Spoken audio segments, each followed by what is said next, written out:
দাগি versus বরবাদ, বরবাদ versus দাগি। হ্যাঁ, আমি আরিয়ান। এখন কথা বলবো বরবাদ এবং দাগি এই দুইটা আপকামিং সিনেমা নিয়ে।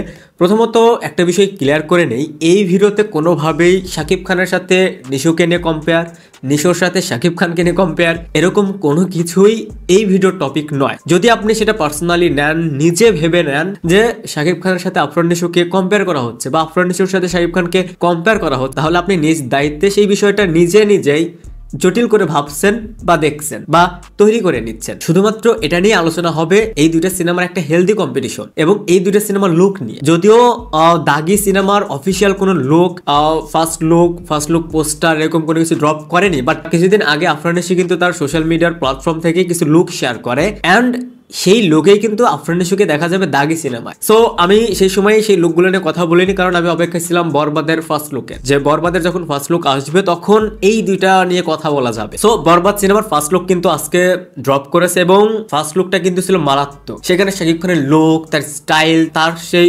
ভায়োলেন্ট সোয়াগ সবকিছুই ছিল কিন্তু দারুণ, দেখতে কিন্তু খুবই ভালো লাগছে। আপনারা হয়তো অনেকে সমালোচনা করতে পারেন, এটা আপনাদের ব্যাপার, আপনাদের কাছে খারাপ লাগতে পারে, এটা আপনাদের পার্সোনাল ম্যাটার, বাট যতটুকু যায় এই ধরনের সিনেমাগুলোকে সাপোর্ট করবেন। শুধু বরবাদ না, আমি এখানে দাগির কথাও মেনশন করব। দাগির যখন ফার্স্ট লুক পোস্টারটা আসবে তখন যদি ভালো হয় তাহলে সেই কাজটাকে অবশ্যই সাপোর্ট করবেন। আমি বলছি না যে একটা কাজ ভালো হচ্ছে না, দেখতে ভালো লাগছে না, ভালো হয়নি, আমি সেটাকে সাপোর্ট করব, এরকম রিভিউয়ার আমি নিজেও না। যারা রেগুলার ভিউয়ার্স তারা জানেন। সো কোনো কিছু নিয়ে কথা বলার আগে, ইভেন আমি যখন কোনো কিছুর রিভিউ দেই, রিয়াকশন দেই, আমি সেটা নিয়ে কথা বলার আগে আমার মাথায় থাকে যে আমি কোন ইন্ডাস্ট্রি থেকে কথা বলছি, আমি কোন সিনেমাকে নিয়ে কথা বলছি, সিনেমার কাস্টিংকে, সিনেমাটার বাজেট কত, ওভারঅল সবকিছু চিন্তা করে ডিরেক্টরকে, এটা আমাদের দেশে এর আগে এরকম কাজ হয়েছে কি হয়নি সব মিলিয়ে সব কিছু চিন্তা ভাবনা করে একটা রিভিউ দেই বা একটা রিয়াকশন দিই, আমি আমার ওপিনিয়নটা শেয়ার করি। সো এইটা ভেবে কিন্তু সবাই কথা বলবে না, কজ যারা ফ্যান বেসের বাহিরে তারা কিন্তু অনেক কন্টেন্ট দেখে, অনেক ভালো ভালো কন্টেন্ট তারা রেগুলার দেখতে পাচ্ছে সেটা ওটিটিতে।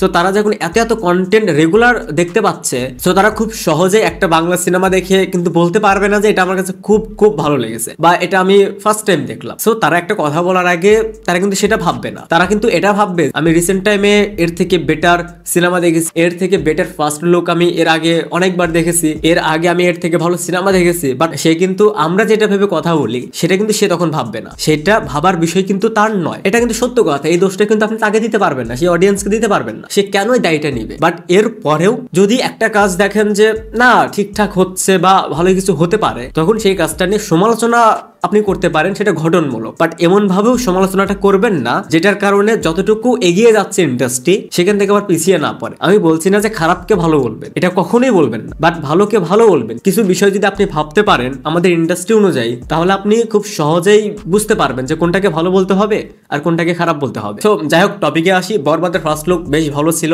বরবাদ এবং দাগি এই দুইটা সিনেমা রিলিজ পাবে 2025-এর ঈদুল ফিতরে। সো একটা ভালো হেলদি কম্পিটিশন কিন্তু আমরা দেখতে পাচ্ছি। দাগি এবং বরবাদ এই দুইটা সিনেমার জনরা কিন্তু আলাদা। দাগি সিনেমাটা হিট হতে হলে, ভালো চলতে হলে সেটাতে কিন্তু স্ট্রং একটা গল্প লাগবে। অন্যদিকে বরবাদ সিনেমাটা চলতে হলে সেই সিনেমাতে কিন্তু স্ট্রং গল্পের প্রয়োজন নেই। এই বিষয়টা আপনারা খুব সহজেই বুঝতে পারবেন। দাগি সিনেমায় যে লিড অ্যাক্টর আফরান নিশো, সেই সিনেমাতে যদি ভালো গল্প থাকে, যেহেতু এটা গল্প নির্ভরই একটা সিনেমা হবে, আই থিঙ্ক দাগি একটা ক্রাইম থ্রিলার এই জনরার ভিতর পড়বে। সো সেই সিনেমায় কিন্তু একটা ভালো গল্প দরকার হবে এবং সেই ভালো গল্পকে যদি ভালো পারফরমেন্স দিয়ে বের করে নিতে হয়, তাহলে সেটার জন্য কিন্তু আফরান নিশো গুড চয়েস, একদম পারফেক্ট। অন্যদিকে যদি বরবাদের কথা বলি, এই সিনেমার জন্য যে আপনাকে স্ট্রং স্টোরি লাগবে এটা কিন্তু না। বরবাদ সিনেমায় এক্সট্রাঅর্ডিনারি কোনো গল্প লাগবে না, বাট ঠিকঠাক যদি একটা গল্প থাকে, সাথে যদি মেকিংটা ঠিকঠাক থাকে, তাহলে সেই সিনেমাকে বের করে নিয়ে যাবে শাকিব খান। এই ধরনের সিনেমার এক্সাম্পল কিন্তু অনেক দেওয়া যাবে, যে গল্পটা এভারেজ, মেকিংটা ভালো,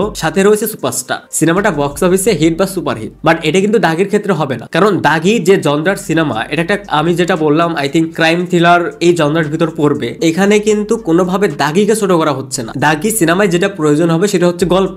দাগি যে জনরার সিনেমা, যারা এই টাইপের এই প্যাটার্নের সিনেমা দেখে অভ্যস্ত, যারা ক্রাইম থ্রিলার সিনেমা দেখে অভ্যস্ত, তারা কিন্তু ভালোভাবে জানেন যে এই টাইপের সিনেমায় কিন্তু গল্পটা মেয়ে এবং সেই গল্পটাকে বের করে নিতে একজন ভালো পারফর্মার দরকার এবং সেটার জন্য আফরান নিশো পারফেক্ট, যেটা আমরা সুরঙ্গেতেও দেখেছি। সুরঙ্গ সিনেমায় আফরানুসি অ্যাজ এ গুড পারফর্মার, স্টোরিটা কিন্তু খুবই ভালো ছিল, যার কারণে সুরঙ্গ কিন্তু সুপারহিট। অন্যদিকে প্রিয়তমা গল্পটা কিন্তু এভারেজ, লাস্ট 30 থেকে 40 মিনিট খুবই ভালো ছিল, গানগুলো ভালো ছিল, সুপারস্টার ছিল সিনেমায়, যার কারণে সিনেমাটা ব্লকবাস্টার। সো এটা কিন্তু খুবই সহজ ক্যালকুলেশন, এটার জন্য শাকিব খানের সাথে আফরানুসিকে নিয়ে কম্পেয়ার করতে হবে না, নিশুর সাথে শাকিব খানকে নিয়ে কম্পেয়ার করতে হবে না। যাই হোক, দাগিতে আফরানুসিকে আমরা যে লুকে দেখবো সেই লুকটা কিন্তু আই থিঙ্ক মারাত্মক লেভেলের হবে। কজ যে কয়টা পিকচার আমি দেখলাম সেইখানে কিন্তু আফরানুসিকে জাস্ট ভয়ঙ্কর লাগছে। দাগিতে বিগ স্ক্রিনে যখন তাকে এই ধরনের লুকে দেখবেন কতটা ডেডলি লাগবে। সো দাগি নিয়েও কিন্তু এক্সপেকটেশন রয়েছে।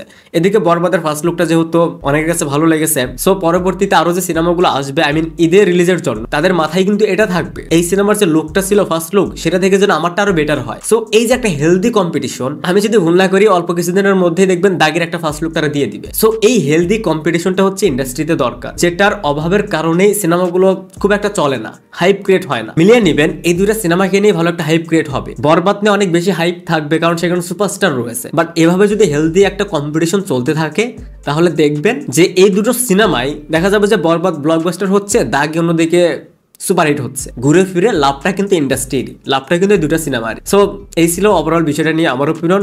দাগির ফার্স্ট লুকের জন্য অপেক্ষায়, দেখা যাক দাগির ফার্স্ট লুক কেমন হয়।